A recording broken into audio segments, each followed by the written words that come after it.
Pour démarrer, Docker pour expliquer comment ça marche et à quoi ça sert. Au début, on va faire un petit tour des machines virtuelles pour expliquer comment ça marche. Et on va considérer que c'est la même chose. Après, on verra les containers et on verra pourquoi c'est pas la même chose. Et après, on va parler de Docker en particulier. Un petit peu de vocabulaire, une petite démo, et puis un exemple pour voir à quoi ça pourrait servir, ça pourrait vous servir. Alors d'abord, les machines virtuelles. Alors, les machines virtuelles, elles sont arrivées pour résoudre plusieurs problèmes. D'abord, ça permettait de faire un gros package avec l'application, et dans ce package, on avait tout, indépendamment de l'ordinateur sur lequel ça allait tourner. Donc on pouvait y mettre la version de MySQL qu'on voulait, un système de cache, une version de PHP, de Node.js qu'on voulait, et on pouvait faire tourner plusieurs applications côte à côte sur le même ordinateur, avec des dépendances complètement différentes. Ça permettait aussi d'avoir des applications qui étaient portables, parce que notre VM, on peut la mettre sur n'importe quel ordinateur ou serveur, et elle va marcher exactement de la même façon, vu qu'elle est complètement packagée dans cette VM. Et du coup, pour le développeur, ça amène une liberté, parce qu'il peut choisir exactement ce qu'il veut utiliser, il n'a plus besoin de demander à l'hébergeur d'avoir PHP 5.4 ou 5.6 sur son serveur, il est libre de faire ce qu'il veut. Comment ça marche? Du coup, voilà, on a un serveur. Sur le serveur, on a un système d'exploitation. Et par-dessus le système d'exploitation, on a un hyperviseur qui va servir à faire une abstraction, une couche d'abstraction. Et là-dedans, on va pouvoir installer une VM qui aura son propre système d'exploitation, ses propres applications et tout un nouveau système d'exploitation sur un autre système d'exploitation. Et comme ça, on va pouvoir en faire vivre plusieurs côte à côte. Donc l'avantage, c'est que ça marche bien. L'inconvénient, c'est que pour chaque application, on va devoir créer un nouveau système d'exploitation complet avec toutes ces applications. Du coup, c'est un ordinateur dans un ordinateur, comme ça. Donc c'est plus lourd en termes d'espace disque et c'est plus lourd en termes de charge CPU. Du coup, il y a une autre technologie qui est apparue grâce à Linux, qui s'appelle les containers. Les containers, ça reprend certains principes Enfin, ça résout les mêmes problèmes que les machines virtuelles, mais différemment. Parce qu'on va avoir sur des containers, le noyau va être le même, le noyau du système d'exploitation va être le même, et après chaque container va juste avoir une petite couche en plus pour se différencier des autres et être isolé. Donc c'est ce qu'on voit un petit peu dans ce schéma, mais on ne va pas trop s'attarder dessus, on verra plus Docker par la suite. Et donc là on peut se dire, oui c'est très bien, du coup on isole, mais on partage des choses. Donc comment ça marche, c'est un peu magique, qu'est-ce qui se passe?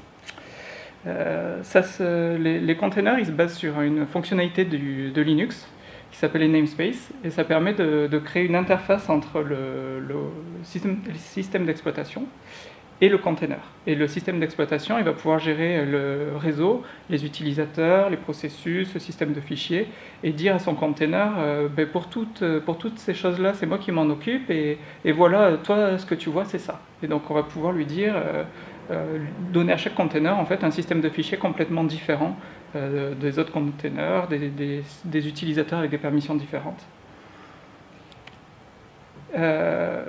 Docker, c'est une implémentation de ces containers, mais il y en a d'autres. Il y a LXC qui est celle de Linux, il y a Rocket qui est l'implémentation de CoreOS, qui est un système d'exploitation qui est fait autour des containers, qui est vraiment fait là-dessus. Mais on va rentrer du coup, nous, sur ce qui nous intéresse, qui est Docker. Donc Docker, qu'est-ce que c'est? D'abord, c'est un engine qu'on a vu sur le petit schéma. C'est la petite couche d'abstraction qui va permettre de mettre des containers sur notre serveur. Ça va gérer une sorte de versionning du file system. Et c'est aussi un outil open source pour interroger cet engine, lancer des containers, les arrêter, les connecter entre eux. Mais c'est surtout une société qui fait vivre tout cet écosystème et tout le projet open source et les sous-projets open source de Docker, parce qu'il y en a un petit paquet, et qui vit en particulier grâce au Docker Hub. On verra un petit peu plus tard ce que c'est.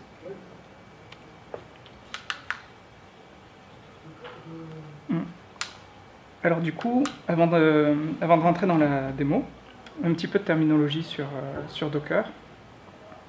Donc, on va voir dans un premier temps une image. Une image, c'est un snapshot d'un file system. On a vu dans la partie d'avant ce que c'était un container. En fait, le container, quand il démarre, il va se lancer à partir d'une image et il aura dans cette image tout son file system avec les applications qui sont dedans, les fichiers de configuration, le code de notre application. Un layer, c'est une couche une couche et toutes les couches vont s'empiler les unes au-dessus des autres et chaque couche amène une information sur notre système de fichiers et une image en fait ça va être un empilement de couches. On peut voir ça comme des commits dans Git. Alors ça c'est une petite image que j'ai copiée de Bitbucket je crois ou de GitLab. En fait c'est un projet classique où chaque petit point représenterait un commit qui vient s'empiler les uns sur les autres. Les layers dans Docker, ça va être la même chose. Chaque layer apporte sa couche d'informations, comme un commit apporte des informations sur un dépôt Git. Et du coup, en empilant tous ces layers, on arrive à une image. Une petite schématisation de ce que ça donnerait, c'est ça. Donc on a sur la première couche, on a le noyau du système d'exploitation, enfin le kernel du système d'exploitation. On va avoir un premier layer qui va être juste l'installation d'un système Debian. Et par-dessus, on va pouvoir rajouter Emacs, ça va être un nouveau layer, mais qui va créer sa propre image, et ainsi de suite. On va pouvoir empiler Apache, et tout en haut, on va avoir le container qui se lance à partir de cette image et qui aura lui-même son layer sur lequel il a le droit d'écrire. Il n'a pas le droit d'écrire sur toutes les couches d'en dessous, juste sur celle du dessus. C'est pour ça que chaque container est bien isolé. Donc un container, on a vu un petit peu ce que c'était déjà. Donc pour faire simple, c'est une image qui est en cours d'exécution. Le Dockerfile, c'est l'équivalent d'un Makefile mais chez Docker et ça va expliquer pas à pas, étape après étape, comment est-ce qu'on construit une image. On verra ça dans la petite démo. Le registry, donc ça c'est l'endroit, c'est comme le dépôt Git. C'est l'endroit où on va publier nos images. Donc avec le Dockerfile, on va décrire comment on les construit. Et le registry, c'est l'endroit où on va stocker ces images. Donc c'est le GitHub, c'est le dépôt Git de Git. C'est un registry dans Docker. Et du coup, on a le hub.docker.com qui est le registry de base, la maison mère de tous les dépôts open source, qui est géré par Docker.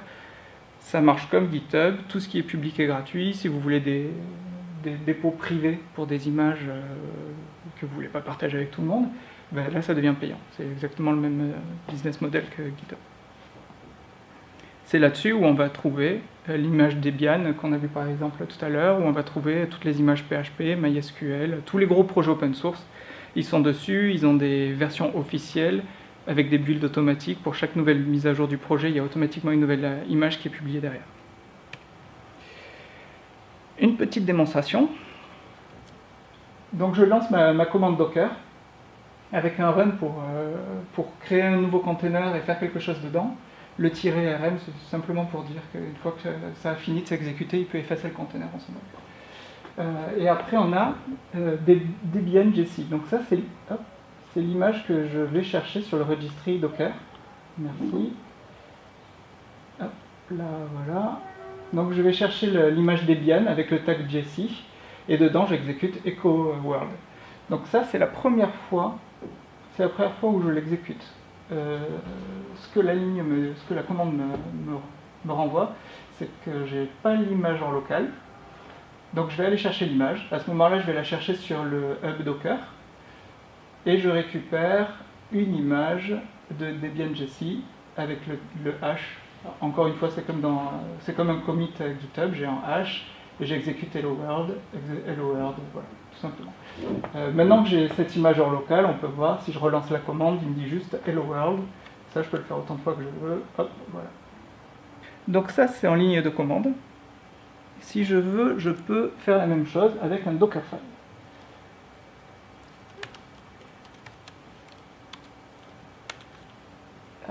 Donc en Dockerfile, ça donnerait ça. Donc je dis que je veux partir de l'image Debian Jessie, et dedans j'ai simplement une commande echo hello world. Mais là-dedans je peux rajouter je peux faire n'importe quelle commande. Par exemple, je pourrais rajouter des fichiers ou installer quelque chose. Si je veux, je pourrais faire un apt-get update et là j'installe Vim dans mon image. Je peux faire des touches, je peux copier mon projet qui est en local dans mon image, je peux faire un petit peu tout ce que je veux. À chaque ligne du Dockerfile correspond un layer. Donc là, mon premier layer, ça va être Debian Jessie, deuxième layer, commande echo hello world. Et si j'avais installé Vim, c'était un troisième layer dans mon image. Donc là, j'ai mon Dockerfile. Pour construire une image à partir de ça, ça va être l'image qui ne sert à rien. Donc je donne je donne un nom à mon image, hello, et je lui dis que ça se passe ici. Hop. Donc là on voit mon premier layer, mon deuxième layer. Hop, on a supprimé les conteneurs intermédiaires et voilà, ça a réussi successfully. Maintenant je peux lancer mon image avec run hello, et voilà. Donc ça c'est l'image qu'on vient de créer, qui fait exactement la même chose que ce qu'on faisait au-dessus, mais on passe par notre image qu'on vient de définir. Donc là évidemment c'est un exemple un peu bébête, mais il y a peu de limites à ce système, vu que dans les Dockerfiles on peut mettre n'importe quelle commande bash, donc on fait ce qu'on veut. On pourrait même importer des scripts dans une première ligne, faire une copie des scripts bash qu'on a en local, les exécuter après dans une deuxième ligne. Voilà, donc on vient de voir ça. Dans la vraie vie, à quoi ça peut servir? On va essayer de passer la présentation que je suis en train de faire, qui tourne pour l'instant avec Reveal.js dans Grunt, je crois. On va la passer dans un container Nginx. Qu'est-ce qui se passe ici? Je lui dis que dans le premier temps, on va faire comme tout à l'heure, on va aller chercher Nginx sans tag, donc ça va récupérer la dernière version d'Nginx. Je fais avec les namespaces, donc je peux dire que le port 80 de mon container Nginx, c'est le port 8080 de mon ordinateur, de l'hôte, et que ça c'est un volume que je vais monter à la volée. Donc ce qui est dans user share nginx html, c'est ce que j'ai dans mon dossier en cours. Ça veut dire que si je modifie mon dossier en cours alors que le container marche, les fichiers sont montés dans le container. Et voilà, donc maintenant on a notre présentation qui marche dans un petit container Docker. C'était pas très compliqué à faire. De la même façon, on peut faire un Dockerfile. Ici, dans ce Dockerfile, je fais un copy. Donc ça veut dire que ce que j'ai en local, je vais l'envoyer dans le dossier HTML. Contrairement à ce qui se passait ici, c'est pas monté dans le container, c'est monté dans l'image. C'est copié dans l'image. Donc ce qui est dans l'image sera dans tous les containers, mais par contre, ça sera déconnecté de mon ordinateur en fait. Ça sera déconnecté des fichiers que j'ai réellement sur l'ordinateur. Donc je vais le faire parce que j'ai prévu de vous montrer comment pousser une image. Ok, donc j'ai un Dockerfile à jour qui est censé embarquer ma présentation. Lui, je vais le construire. Je vais l'appeler, donc -t, c'est pour lui donner un nom, ça va être le nom de mon image.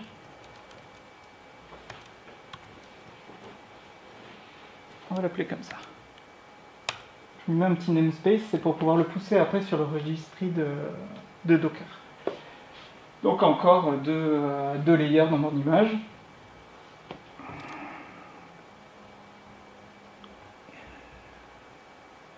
Ok. Et on va le pousser, si je retrouve ma souris. Voilà. Donc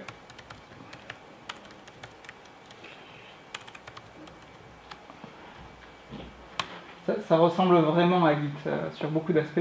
Et donc là, je suis en train de pousser mon image lalopprez sur le registry Docker, docker.io. Du coup, vous pourrez tous récupérer l'image de cette présentation. Ça, c'est vachement bien. J'avais déjà poussé une image pour le tester quand même. Donc on voit qu'il a retrouvé certains layers de mon image. Mais j'ai corrigé des slides et du coup c'est le layer en plus qu'il est en train de pousser. Ça correspond en fait à la copie sur laquelle il a trouvé des fichiers qui ont été différents. Donc il a écrasé l'ancien layer et il en crée un nouveau. Donc voilà mon image que je viens de pousser. Là il y a juste quelques secondes. Sans description, sans rien, et sans tag. Donc par défaut elle a le tag latest, mais si je veux, je peux construire, je peux lui définir des tags ici en mettant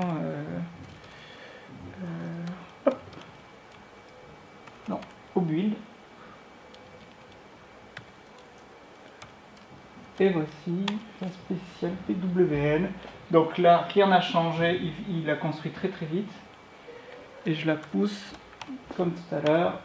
Et là, on va la trouver. Ici, on devrait avoir un nouveau tag. Voilà. Ça c'est pour un registry qui est public, mais pour les privés, c'est exactement pareil. Il faut simplement s'authentifier sur le registry au préalable, mais on peut construire n'importe quelle image et la pousser aussi facilement que ça. Et sur le serveur, après, on fait un pull ou même un run directement, et si l'image n'est pas là, il la récupère. Un dernier projet qui est il y a quelques temps qu'il est apparu autour de Docker, c'est Docker Compose. J'ai sauté un truc, voilà. Ah non, c'est que je suis pas dans mon container sur l'ordinateur. Ok, voilà. C'est Docker Compose. Compose, il y a une faute. C'est juste Compose. Souvent, on va avoir besoin de plusieurs containers pour une application. Typiquement un MySQL et un serveur web. Dans la philosophie des containers, chaque container c'est une application.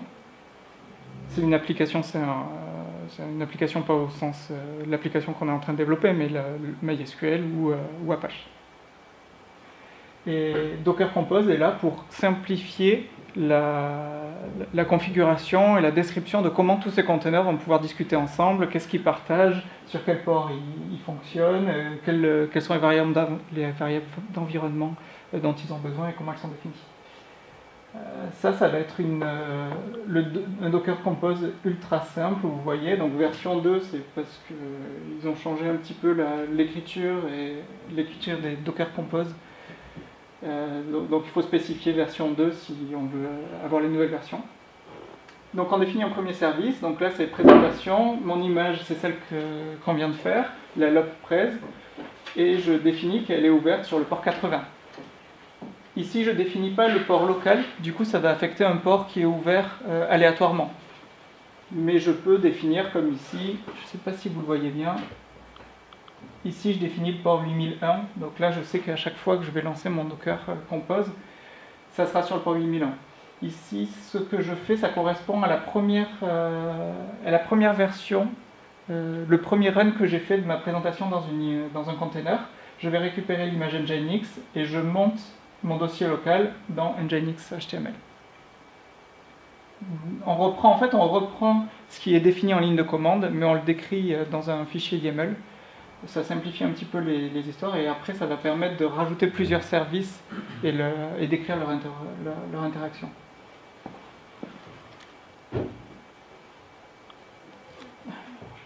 Voilà. Alors, donc ça c'était bien, on a vu des cas assez simples. On va voir maintenant des choses un petit peu plus compliquées, des cas qui vont être plus utiles au quotidien. Et typiquement, ça c'est quelque chose que je fais pour développer quand je travaille sur un terme WordPress. J'ai besoin de deux services. J'ai besoin d'une base de données. Donc là, je définis ma base de données. Je peux définir la version, qui est donc un tag de l'image. Avec le Docker Compose, je peux lui dire de toujours redémarrer. Ça veut dire, en fait, si vous éteignez l'ordinateur et que vous rallumez, ben, si c'était démarré et que Docker est allumé quand vous allumez l'ordinateur, ça redémarre. Les variables d'environnement. Donc ça, il faut regarder dans les readme de chaque image. Par exemple, pour MySQL, on va définir la base de données, les mots de passe, l'utilisateur. WordPress partout ici. Et ça, c'est mon deuxième service que j'ai nommé WordPress. Le nom des services, on est libre, on met ce qu'on veut. Donc mon service WordPress, il est dépendant de la base de données. Il est basé sur l'image WordPress Latest, qui est une image officielle fournie par Docker, mais maintenue par WordPress et Docker, je crois. J'ouvre le port 80, je le branche sur le port 8000, j'ai un restart always encore, et là je définis, pareil, dans le readme de cette image, on trouve qu'on a le dbhost et dbpassword à mettre dans les variables d'environnement, et ces valeurs-là vont être injectées par l'image, ça va être injecté dans le fichier de configuration de WordPress. Donc, mon fichier Docker Compose, dockercompose.yaml, c'est ce qu'on a vu tout à l'heure, à part pour le volume, du coup j'ai une erreur sur mon slide. Ce que je fais, c'est que je prends le chemin vers le dossier thème, je crée un nouveau dossier dedans qui va s'appeler mytheme, et je branche sur un dossier que j'ai en local qui s'appelle mytheme. Dedans, pour la démo, je vais simplement... Dans mon dossier actuel, vous voyez, j'ai le Docker Compose et j'ai le dossier mytheme. Mytheme, c'est un thème par défaut que je suis allé chercher sur WordPress. Rien de particulier, on voit du coup le style.css ici, il doit y avoir le function, un thème banal. Je peux lancer... Hop. Je peux lancer comme ça. Donc là, en faisant Docker Compose up, c'est comme si j'avais lancé un Docker Run de ma base de données plus un Docker Run du container WordPress en le connectant au container de base de données. C'est plein de commandes assez longues. C'est pas facile de s'en souvenir, mais avec un fichier de configuration, je fais juste un Docker Compose up et j'ai tout lancé. Bon, normalement, quand on lance ça pour la première fois, on arrive, comme sur tous les WordPress qu'on installe, sur la page d'installation, définition du premier utilisateur. Je l'ai fait tout à l'heure parce que ça ne nous intéresse pas dans ce cas. Et du coup, je l'ai fait. Et en relançant mon Docker Compose, comme je n'ai pas supprimé mes containers, il a relancé les containers qu'il avait déjà créés, et la base de données qui ne partage rien avec l'extérieur a récupéré son container avec la base de données telle qu'elle était. J'ai rien perdu. Par contre, si je supprime mon container base de données, je perds tout. L'intérêt ici, c'est qu'on va avoir sur notre système d'exploitation et dans notre projet, du coup, on va avoir que le thème sur lequel on travaille. On n'aura rien d'autre. On n'aura pas tous les fichiers de WordPress de base qui ne nous intéressent pas. De la même façon que j'ai monté un thème, je pourrais y monter des plugins en rajoutant des entrées dans volume. Des entrées dans volume, je peux rajouter autant de choses que je veux. Ouais, donc démo. Et surtout, ce que je peux faire, c'est que je vais pouvoir travailler sur 5 ou 6 WordPress en parallèle. Et ils vont tous utiliser la même image de base. Du coup, sur le disque, ça va être hyper light en fait. Je vais avoir une image WordPress, et chacune aura juste son container, sa couche container en différentiel. Donc voilà. Ici, on peut voir dans les thèmes que j'ai, voilà, mytheme ici, c'est le thème que j'ai rajouté moi à la main. Tous les autres, ce sont les thèmes par défaut, 17, 15, 16, compagnie. Et là, je l'active. Vous voyez que ça répond quand même assez bien aussi. Et voilà, j'ai mon nouveau thème. Je peux travailler dessus parce qu'il est monté en live avec mon système de fichiers. Et c'est pratique parce que dans mon dépôt, j'ai que le thème sur lequel je travaille, rien de plus. Donc ça, c'est un exemple, pour le coup, dont je me sers assez souvent quand je travaille. C'est vraiment, dans mon projet, j'ai que le strict minimum, et j'évite d'avoir des fichiers qui dépendent de quelqu'un d'autre, d'une librairie externe, ou d'un WordPress, ou d'un prestation. en production, donc on a commencé à en parler tout à l'heure. On va avoir en règle générale un registry privé. Un registry, c'est vachement bien parce que c'est une image Docker. Donc on peut récupérer l'image Docker et la mettre sur son propre serveur. On n'a pas forcément besoin de passer par le service de Docker. On va pousser nos images sur notre registry, ou n'importe lequel. Et une fois sur le serveur, on refait un pool de l'image pour la mettre à jour. Et un run. L'image, en règle générale, elle va partager un port. C'est ce qu'on a vu tout à l'heure, quand on mettait le port 80, c'est le port 8000, et ainsi de suite.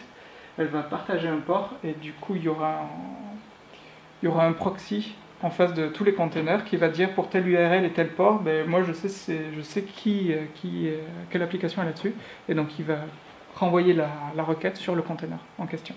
Et comme ça, on peut avoir autant de containers qu'on veut, avec un proxy en face qui dispatche les requêtes. Et là on peut se dire, tout ça c'est vachement bien, mais c'est que sur Linux, ce que je disais au début. Et bien non, heureusement, d'ailleurs je le fais tourner chez moi en local. L'outil Docker, il a été fait de telle façon que quand on lance en ligne de commande quelque chose, en fait ce qui se passe derrière, c'est que ça envoie une requête sur un protocole en REST, sur le Docker Engine.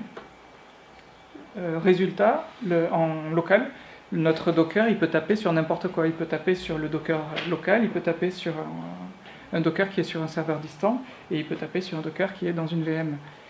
Et c'est ce qui se passe. Du coup, Docker a mis à disposition des installations pour Windows et Mac. Et ces installations, ce qu'elles font, c'est qu'elles vont installer une VM avec un système d'exploitation le plus light possible pour Docker et configurer le Docker qu'on utilise en ligne de commande pour qu'il tape sur cette VM. Bon, on revient un petit peu à l'ordinateur qui est dans l'ordinateur qui est dans l'ordinateur, mais la différence c'est que là on n'a quand même qu'une seule VM qui contient tous nos containers. Donc voilà, c'est fini.